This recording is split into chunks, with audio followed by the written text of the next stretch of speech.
नमस्कार दोस्तों, कैसे हैं आप। आज हम एक्सप्लेन करेंगे द ओपनहाइमर मूवी को, जो कि एक सत्य घटना पर आधारित है। इस फिल्म में हमें दिखाया जाता है कि कैसे एक साइंटिस्ट ने एटॉमिक बम को बनाया, जिस वजह से हिरोशिमा और नागासाकी में हजारों लोगों की जान चली गई थी और वह इसका जिम्मेदार खुद को ठहरा रहा था और वो अब इस चीज़ को रोकना चाहता था। तो जानिए इस मूवी में क्या होता है। तो कहानी शुरू होती है एक वैज्ञानिक से जिसका नाम है ओपनहाइमर, जो कि इस समय कोर्ट में बैठा हुआ है।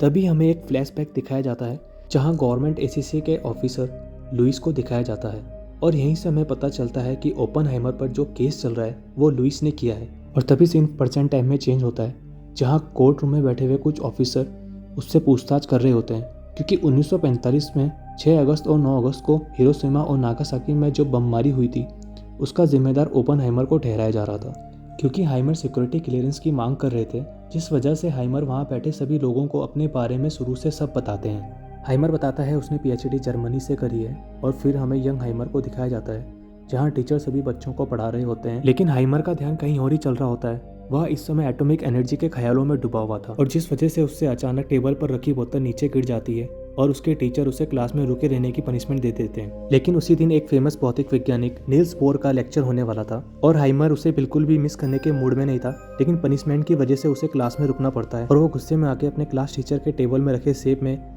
एक पॉइजन इंजेक्ट कर देता है और वो वहां से फटाफट नील्स बोर का लेक्चर अटेंड करने के लिए चला जाता है। अपना लेक्चर खत्म होने के बाद नील्स बोर सभी से पूछते हैं अगर आपका कोई सवाल है तो आप पूछ सकते हैं, और तभी हाइमर उनसे एटॉमिक एनर्जी के बारे में एक सवाल पूछता है। और उसके अगले दिन नील्स बोर ओपनहाइमर के स्कूल में आते हैं और वहां पहुंचकर उनके टीचर के सामने उनकी खूब तारीफें करते हैं, क्योंकि नील्स बोर उनकी एटम से रिलेटेड नॉलेज से काफी खुश थे और बहुत प्रभावित थे। और वो हाइमर से कहते हैं कि तुम्हारा दिमाग बहुत शार्प है, लेकिन तुम्हें अपनी थ्योरीज में काफी रिसर्च करनी होगी। और वो हाइमर को एक कॉलेज का नाम बताते हैं और कहते हैं कि वहां जाओ, वहाँ तुम्हें एक लॉरेंस नाम का व्यक्ति मिलेगा जो तुम्हारी थ्योरीज में तुम्हारी काफ़ी मदद करेगा। तो यहाँ सीन चेंज होता है प्रेजेंट टाइम में, जो कि एक कोर्ट का दृश्य है और यहाँ लुइस से पूछा जाता है कि उसकी ओपनहाइमर से मुलाकात कब हुई थी। तो लुइस बताता है उनकी मुलाकात 1946 में हुई थी और तब तक हाइमर काफ़ी फेमस हो गए थे। लुइस हाइमर को एएसी डिपार्टमेंट का काम संभालने के लिए कहता है और हाइमर को हर चीज़ के बारे में एक्सप्लेन करता है। और यहीं हम आइंस्टीन को भी देखते हैं और यहाँ लुइस और हाइमर आपस में कुछ बात कर रहे होते हैं और वो हाइमर को एएसी डिपार्टमेंट का काम संभालने के लिए कहते हैं। और एएसी ओपनहाइमर के मैनहट्टन के बाद का नया हाइड्रोजन बॉम्ब बनाने का प्रोजेक्ट था। लुइस चाहते थे हाइमर उनके हाइड्रोजन बॉम्ब वाले प्रोजेक्ट में उनके साथ काम करे, क्योंकि लुइस जानता था हाइमर ने पहले भी न्यूक्लियर बम बनाने वाली टीम को लीड किया है। लेकिन हाइमर यहाँ लुइस के इस काम को मना कर देता है और तब लुइस हाइमर को बदनाम और सबक सिखाने के लिए उसमें केस कर देता है। फिर वापस से हमें सीन कोर्ट रूम का दिखाया जाता है जहाँ उनसे अभी भी पूछताछ करी जा रही होती है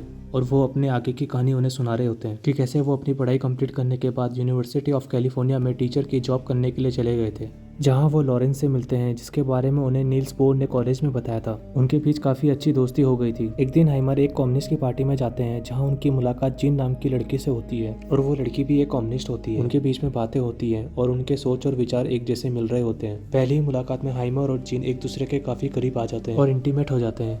इसी दौरान भगवत गीता का एक फेमस डायलॉग पढ़ा जाता है जो कि संस्कृत में है, जिसमें लिखा होता है, अब मैं मृत्यु बन चुका हूँ, विनाश का कारण भी मैं हूँ, सबका अंत मुझसे ही होगा। और उसके कुछ दिनों बाद हाइमर लॉरेंस से मिलता है। लॉरेंस एटॉमिक बम में फिजिकल एक्सपेरिमेंट करने में लगा हुआ था और अब ओपनहाइमर्स की कोई भी थ्योरीज काम नहीं कर रही थी, लेकिन दूसरी तरफ हाइमर का फिजिकल एक्सपेरिमेंट सक्सेस हो रहा था। और अब हाइमर को समझ में आ जाता है एटम्स के टुकड़े करके उनके पार्टिकल से फ्यूजन करके किसी भी तरह का बम बनाया जा सकता है। और अब हाइमर अपनी मेहनत के दम पे देखते ही देखते अमेरिकन साइंटिस्ट के बीच में फेमस हो जाता है। ऐसे ही कुछ साल बीत जाते हैं। उसके बाद उसकी मुलाकात किटी नाम की एक लड़की से होती है। किटी हाइमर की एटॉमिक थ्योरी से काफी प्रभावित थी और यह सब देखते हुए उनके बीच एक रिलेशनशिप बन जाता है। किटी की पहले भी 2 शादी हो चुकी थी। यह जानते हुए भी हाइमर उससे प्यार करता है और उसके साथ शादी कर लेता है। और यहीं हमें जीन और हाइमर को साथ में दिखाया जाता है जो कि ऑलरेडी रिलेशनशिप में थे। जीन हाइमर को शादी करने के लिए बोलती है क्योंकि उसकी मेंटली हालत ठीक नहीं रहती है, लेकिन हाइमर उसे शादी के लिए मना कर देता है क्योंकि वो कहता है कि उसकी शादी हो चुकी है। और कुछ साल बाद अचानक से हाइमर के ऑफिस में लुइस जनरल लेस्ली ग्रुप आते हैं और वो हाइमर से कहते हैं कि उन्होंने उनकी काफी तारीफें सुनी है, क्योंकि लेस्ली को पता था कि रसिया भी एटॉमिक एनर्जी और एटॉमिक बम के ऊपर काम कर रहा है और लेस्ली चाहते थे कि एटॉमिक बम वाले प्रोजेक्ट में वो उनके साथ में काम करें, क्योंकि उनको पता था रसिया के हाथ अगर ये टेक्नोलॉजी लग गई तो दुनिया का विनाश होना तय है। लेस्ली चाहते थे हाइमर अमेरिका के लिए एटॉमिक बम बनाए।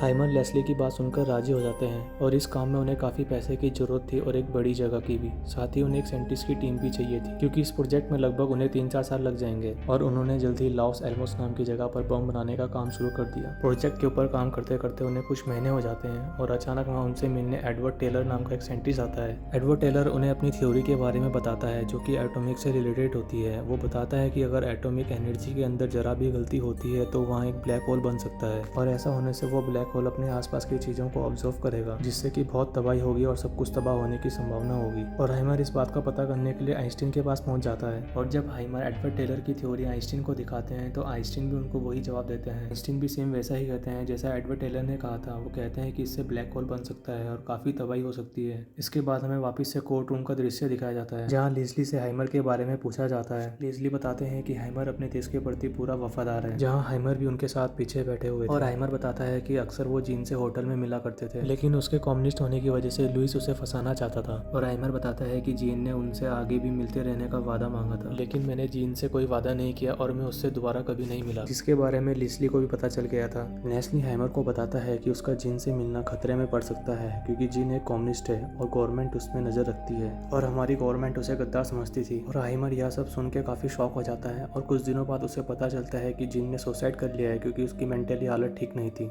हाइमर यह सुनकर काफ़ी दुखी हो जाता है, और उस वक्त उसकी बीवी किटी उसे काफ़ी समझाने की कोशिश करती है और उसे सहारा देती है, लेकिन हाइमर अंदर से बहुत बुरी तरह से टूट चुका था, और हाइमर अपने एटॉमिक बम के प्रोजेक्ट में सही से ध्यान नहीं दे पा रहा था। लेकिन उस समय एटॉमिक बम बनने ही वाला था, और जब सारे साइंटिस्ट वहाँ काम कर रहे थे तो वहाँ मौजूद एडवर्ड ने उन्हें एक आइडिया दिया जो कि हाइड्रोजन बम का था। और हाइड्रोजन बम एटॉमिक बम से कई हजार गुना ज़्यादा पावरफुल था, लेकिन कोई भी अभी इस प्लान के लिए तैयार नहीं था। हाइमर अपनी रिसर्च और इक्वेशन से समझ जाता है अगर उन्होंने हाइड्रोजन बम बना दिया तो इससे पूरी दुनिया बर्बाद हो सकती है। आखिरकार वो वक्त आ ही जाता है जब उनका एटॉमिक बम तैयार हो जाता है और उसकी टेस्टिंग करी जाती है, और वहाँ काफ़ी बड़ा ब्लास्ट होता है, जिससे वहाँ मौजूद सभी लोग खुश हो जाते हैं क्योंकि उनका प्रोजेक्ट अब सक्सेसफुल हो गया था। और ये बात प्रेसिडेंट तक पता चल जाती है, और वो सोच रहे होते हैं कि ये बम किस में गिराना चाहिए, क्योंकि वर्ल्ड वॉर 2 के दौरान अमेरिका और रूस दोनों ही बहुत पावरफुल देश थे। वहीं जापान भी उनके बीच जंग लड़ रहा था और अमेरिका के सामने घुटने नहीं टेक रहा था। तो वहाँ मौजूद सभी ऑफिसर कहते हैं कि यह बम जापान में गिरा देना चाहिए। तो वो जापान की 2 सिटी का चयन करते हैं, हिरोशिमा और नागासाकी। लेकिन वहाँ मौजूद हाइमर उन्हें मना कर देता है। वो कहता है कि हमें सिर्फ जापान को डराना चाहिए, ना कि वहाँ तबाही करनी चाहिए। और वहाँ बैठे सभी लोग कहते हैं कि जापान के ना मानने पर हमें इस एटॉमिक बम का यूज़ करना चाहिए जापान के खिलाफ, जिससे वर्ल्ड वॉर 2 खत्म हो सकती है और अमेरिका कितना पावरफुल है ये पूरी दुनिया को पता चल जाएगा। और फिर उसके बाद ओपनहाइमर और उसकी टीम एटॉमिक बम में पूरी रिसर्च करती है और टेस्टिंग करती है, और आखिरकार 16 जुलाई 1945 को ट्रिनिटी टेस्ट किया जाता है, जिससे वहाँ पे बहुत बड़ा धमाका होता है और जिसकी रोशनी इतनी तेज होती है कि कोई भी उसे अपनी नग्न आंखों से नहीं देख सकता था। और सभी लोग हाइमर की बहुत प्रशंसा करते हैं क्योंकि उसने सबसे पहले एटॉमिक बम बना दिया था, और अब यूएस गवर्नमेंट हिरोशिमा और नागासाकी में बम गिराने के लिए एकदम तैयार हो गई थी। और आखिरकार 6 अगस्त और 9 अगस्त को अमेरिका जापान में बम गिरा देता है, जिससे वहाँ काफ़ी तबाही मच जाती है, और वहाँ बम की वजह से बहुत बड़ा विस्फोट होता है, जिससे हजारों की तादाद में लोग बुरी तरह से मर जाते हैं। और इस घटना के कुछ दिनों बाद हाइमर एक स्पीच देता हुआ दिखाई देता है, जहां वो अमेरिका की बहुत तारीफ करता है क्योंकि उसने सबसे पहले एटॉमिक बम बना दिया था।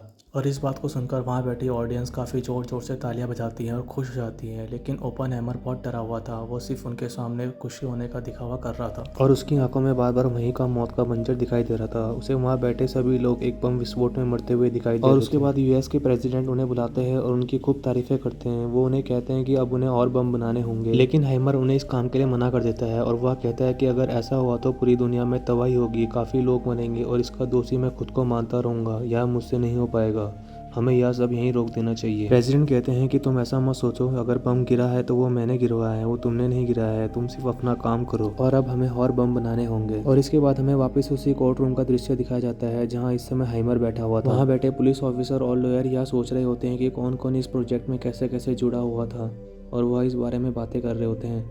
तभी उन्हें पता चलता है कि लुइस ने ही हाइमर को इस प्रोजेक्ट में जबरन शामिल किया था। यह उसी की साजिश थी, क्योंकि लुइस उससे बदला लेना चाहता था, और वह चाहता था हाइमर दबाव में आके एक ऐसा बम बनाए जिससे विनाश हो, क्योंकि हाइमर की वजह से लुइस को कई बार बेइज्जती का सामना करना पड़ा था और वो इस बदले की आग में झुलस गया था। और तभी वहाँ हाइमर की बीवी किटी आती है। वो सबको बताती है कि ये सब लुइस ने किया है, उसने ही हाइमर पर झूठा इल्ज़ाम लगाया है, झूठा केस किया है। यह सब सुनने के बाद हाइमर को सिक्योरिटी क्लियरेंस मिल जाती है और हाइमर के ऊपर लगे सभी इल्जाम हटा दिए जाते हैं। इसके बाद हमें आइंस्टीन और हाइमर को बात करते हुए दिखाया जाता है, जहां हाइमर ने आइंस्टीन को हाइड्रोजन बम की इक्वेशन दिखाई थी। वो कहते हैं कि इससे बहुत बड़ी तबाही हो सकती है, तुम कोशिश करना कि ये सब ना हो और इसे रोकने की कोशिश करना। फिर हाइमर आइंस्टीन से कहता है कि मैं आपके पास जब इक्वेशन लेकर आया था तो हम दोनों को पता था कि इससे दुनिया तबाह हो सकती है, और आइंस्टीन उन्हें हाँ कहते हैं और वहाँ से चले जाते हैं, क्योंकि हाइमर जान चुका था एक ना एक दिन हाइड्रोजन टेलीपोर्टेशन पावर भी अस्तित्व में आएगी और अगर ऐसा हुआ तो इससे दुनिया में विनाश होना तय है। और तभी हाइमर को महसूस होता है कि वो एक प्लेन में बैठा हुआ है जिससे वो दुनिया को तबाह कर रहा है और यह दृश्य एकदम भयानक था। और यह शानदार फिल्म इसी दृश्य के साथ खत्म हो जाती है और लास्ट में हमें एक पोस्ट क्रेडिट सीन दिखाया जाता है जहाँ आइंस्टीन कुछ इक्वेशन सॉल्व कर रहे होते हैं और वो टाइपराइटर में लिखते हैं E=mc²। तो जिससे हमें पता चलता है कि अब आइंस्टीन की भी हमें कहानी दिखाई जाएगी। तो ये फिल्म यहीं ख़त्म हो जाती है। अगर आपको मूवी पसंद आई है तो लाइक करिएगा, कमेंट करिएगा, शेयर करिएगा।